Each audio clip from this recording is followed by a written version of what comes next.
광개토대왕은 고국량왕의 아들로 이름은 담덕이며 386년에 태자로 책봉되어 391년 고국량왕이 죽자 18세의 나이로 왕위에 올랐습니다. 그는 태자로 책봉된 이래 5년간 국정을 경험하며 대외 정세를 누구보다 날카롭게 꿰뚫고 있었고 고구려의 치욕스러운 현실을 누구보다 분명히 직시한 인물이었습니다.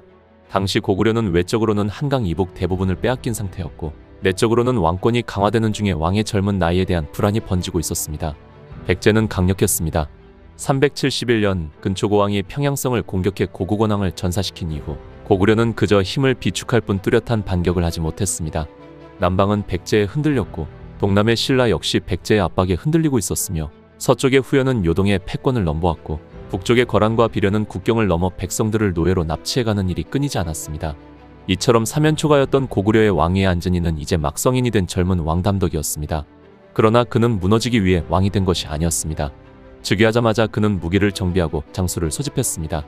그리고 불과 2달 만에 4만의 대군을 조직하여 가장 먼저 남쪽을 향해 출정했습니다. 그는 고국원왕의 피를 되갚겠다고 맹세했고 그 첫 대상은 백제였습니다. 가을 7월 고구려군은 국경을 넘어 백제의 방어선 10곳을 연이어 공격했습니다. 이는 단순한 국지전이 아니었습니다. 백제가 자랑하던 북방 요새들은 속절없이 무너졌고 고구려군의 기병은 돌풍처럼 성을 가로질렀으며 백제 군사는 거의 저항조차 하지 못했습니다. 담덕의 군대는 더 이상 방어만 하던 고구려가 아니었습니다. 20년간 눌러왔던 분노와 슬픔, 그 모든 것이 칼끝에 담겨 한꺼번에 터졌고 백제의 병사들은 그것이 고작 18세 왕의 군대라는 사실에 경악했습니다. 이번 전투는 고구려가 잃었던 땅을 되찾는 전쟁이 아니라 백제가 잃어버린 균형의 시작이었습니다. 이후 9월 담덕은 곧바로 북쪽으로 방향을 틀었습니다. 그 능걸한 세력이 국경을 흔들며 고구려 백성들을 잡아가고 있다는 보고를 받자 주저없이 출병을 결정하였습니다. 그가 보낸 부대 능거란을 급습하여 남녀 500명을 생포했고 특히 중요한 것은 오랜 시간 동안 거란의 노예가 되어 있던 고구려 백성 1만 명을 구출해 데려온 것이었습니다. 그는 왕궁에서 이들을 직접 맞이했습니다. 그들은 고구려어조차 잊어버린 이민족의 옷을 입은 백성이었지만 담덕은 말했습니다. 이들이야말로 고구려의 뿌리다. 전쟁은 단순한 침공이 아니라 백성을 되찾는 구원이기도 했습니다. 그해 10월 광개토대왕은 다시 칼을 꺼냈습니다. 목표는 관미성, 바다와 절벽으로 둘러싸인 천혜의 요새였습니다. 이 성은 단단했습니다. 사면이 낭떠러지였고 해상 보급로를 타고 백제가 오랫동안 유지해온 거점이었습니다. 그러나 담덕은 그것을 정면으로 무너뜨리려 했습니다. 그는 병력을 7부대로 나누어 성의 동서남북을 포위하고 20일간 공격을 멈추지 않았습니다. 밤에는 횃불 아래 화살이 쏟아졌고 낮에는 바위 위로 투석과 쇠못이 난무했습니다. 백제군은 버텼지만 이들은 그동안 한 번도 본 적 없는 전법과 기동력에 당황했고 침내 20일째 되는 날 북쪽 성벽이 무너졌습니다. 광개토대왕의 군대는 성 안으로 들이쳤고 적의 깃발은 찢겨졌습니다. 관미성은 고구려 손에 떨어졌고 백제는 더는 북방을 자신들의 땅이라 말할 수 없게 되었습니다. 즉위 첫해 담덕은 자신의 왕권을 무력으로 증명했고 고구려의 부흥을 오로지 전쟁으로 선포했습니다. 한 해의 남쪽으로는 백제의 십성을 무너뜨리고 관미성을 빼앗았으며 북쪽으로는 거란의 노략을 막고 피랍된 백성을 되찾았고 이처럼 그는 전쟁을 복수로 시작하여 복수를 넘은 정의로 바꾸어갔습니다. 고구려는 이해부터 다시 싸우는 나라가 되었고 담덕이라는 이름은 고구려라는 두 글자에 새롭게 각인되기 시작했습니다. 392년 광개토대왕의 전쟁은 끝이 없었습니다. 백제가 관미성을 빼앗긴 뒤에도 그 기세를 꺾을 생각이 없다는 첩보가 연이어 도착했고 담덕은 머뭇거리지 않았습니다. 그는 백제가 아직 숨을 고르고 있는 사이 더 깊은 곳까지 칼을 찔러 넣기로 결정했습니다. 392년 봄 그는 다시 남쪽으로 대군을 이끌었습니다. 이번엔 단순한 기습이 아닌 본격적인 침공이었고 그 선두의 선장수들은 하나같이 그에게 물었습니다. 폐하, 이번에는 어디까지 들어가시겠습니까? 담덕은 대답했습니다. 백제가 무릎 꿇을 때까지. 이해 여름 광개토대왕은 두 번째 남정을 단행하였습니다. 이전보다 훨씬 더 조직적이고 광범위했습니다. 그는 5만의 대군을 3개 방면으로 나누어 백제 북부의 주요 방어선들을 동시에 공격하게 했습니다. 전략은 명확했습니다.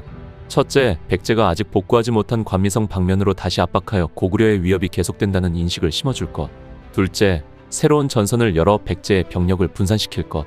셋째, 가야 외 연합의 움직임을 차단하여 백제가 외부로부터 도움을 받지 못하게 할 것. 이 작전은 가히 선멸전이었습니다. 백제 북방의 요충지였던 중령 방면의 10여 성은 순식간에 무너졌고 고구려의 기병대는 성벽 아래를 돌파하는데 그치지 않고 성 안에 남아있던 병사와 주민의 무장을 해제시켰습니다. 특히 이 전투에서는 고구려가 새롭게 개편한 중기병대 일명 개마무사가 처음으로 배치되었습니다. 철제 투구와 판금으로 무장한 기병대는 백제군이 본 적 없는 전력이었고 그들은 전방에서 방패를 들고 밀어붙이는 백제군을 무너뜨리는 데 결정적인 역할을 했습니다. 말발굽 소리만으로도 성이 사기가 무너질 만큼 고구려의 군세는 그 어느 때보다 위협적이었습니다. 이 공격은 단지 영토를 빼앗기 위한 목적이 아니었습니다. 광개토 대왕은 전선을 넓히며 백제가 고구려에 저항할 수 없다는 인식 자체를 심어주고자 했습니다. 그는 백제의 수급 노선과 조달 거점을 차례로 압박했고 병력을 분산시키는 동시에 평야지대에서 백제 군의 동선을 제한해 고립을 유도했습니다. 이 전투에서 포로가 된 병사와 주민만 수천 명에 이르렀고 백제는 다시 항복을 고려하지 않을 수 없게 되었습니다. 고구려군은 392년 말까지 백제 북부를 사실상 장악했고 한강 북쪽 대부분이 고구려의 영향권 안에 들어오게 되었습니다. 백제는 수도 한성을 지키기 위해 전군을 끌어모으기 시작했지만 더 큰 전쟁은 이미 예고되어 있었습니다. 담덕은 돌아오지 않았습니다. 그는 관미성 전투 이후 처음으로 남쪽에서 장기 주둔하며 백제가 항복할 준비를 마칠 때까지 그 곁을 떠나지 않을 생각이었습니다. 이에 백제의 자존심은 두 번째로 꺾였습니다. 371년 고국원왕을 죽인 그 창끝은 이제 자신들을 겨누는 고구려의 칼날로 돌아왔고 광개토 대왕의 이름은 점차 두려움의 대상이 되어 백제 남부성들까지 전해졌습니다. 전쟁은 끝나지 않았습니다. 하지만 담덕은 그 전쟁을 끝내는 방식이 백제를 무너뜨리는 것이 아니라 백제가 스스로 무릎 꿇도록 만드는 것임을 알고 있었습니다. 393년, 392년의 대침공 이후 광개토 대왕은 일시적으로 대규모 군사작전을 멈춘 듯 보였습니다. 하지만 그것은 결코 후퇴도 방관도 아니었습니다. 393년은 겉으로는 전쟁이 잠잠했던 시기였지만 고구려 내부에선 조용한 혁명이 시작되고 있었습니다. 담덕은 전쟁을 멈추는 대신 전쟁을 지속 가능하게 만드는 기반을 다지기 시작한 해였습니다. 우선 그는 평양의 9개의 절을 창건하였습니다. 불교는 이미 부왕소수리망 시절부터 수용되었지만 아직까지 민간에 깊이 뿌리내린 상태는 아니었습니다. 광개토 대왕은 전쟁으로 피폐해진 백성들의 정신적 안식처가 필요하다고 판단했고 불교를 국가 이념의 한 축으로 삼아 본격적인 불교 정책을 실시했습니다. 이는 단지 신앙의 문제가 아니었습니다. 왕권을 신성화하고 전쟁의 정당성을 신으로부터 부여받는 체계를 만들기 위한 전략이었습니다. 전쟁터에서 죽은 병사들을 위해 나라가 기도하는 모습 그 자체가 백성의 충성과 병사의 사기를 끌어올리는 종교적 장치였던 것입니다. 하지만 이 시기에도 백제는 호락호락하지 않았습니다. 고구려의 전선이 확장되고 남방 점령지가 많아질수록 백제는 기회를 엿보았고 393년 가을 8월경 백제군 일부가 고구려 남방 방어선을 침범했습니다.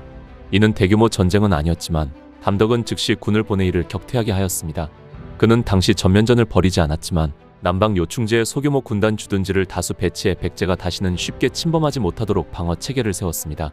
393년은 겉보기엔 전투가 적었던 해지만 사실은 고구려의 전쟁 지속 체계가 완성된 해였습니다.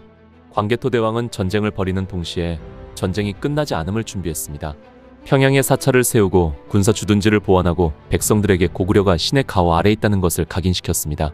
이 모든 것은 더 큰 전쟁을 위한 조용한 숨고르기였고 백제가 더는 반격할 틈을 가지지 못하게 만들겠다는 냉정한 통치 전략이었습니다.